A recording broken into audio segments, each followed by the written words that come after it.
ఎర్రగొట్టే కారం రంగు రుచి ఆచి కారం పొడి. వికారాబాద్ పట్టణంలో సంచలనం సృష్టించిన జంట హత్య కేసులో కోర్టు కీలక తీర్పిచ్చింది.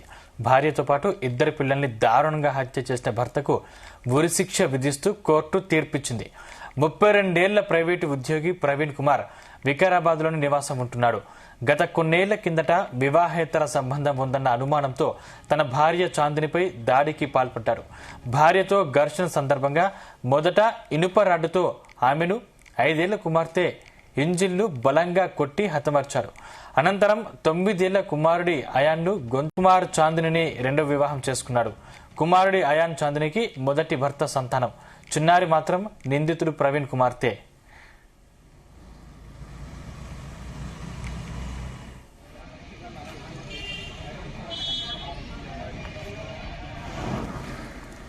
తన భార్యపై మొదట అనుమానం వ్యక్తం చేసిన భర్త భార్య మొబైల్లో సందేశాలు చూసిన తీవ్ర ఆగ్రహానికి గురయ్యాడు.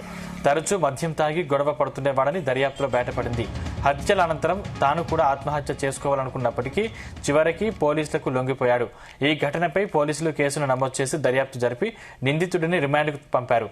నేరం తీవ్రత ఆధారాన్ని పరిశీలించిన Vikarabad district and sessions judge Srinivas Reddy ఉరిశిక్ష విధిస్తూ తీర్పునిచ్చారు.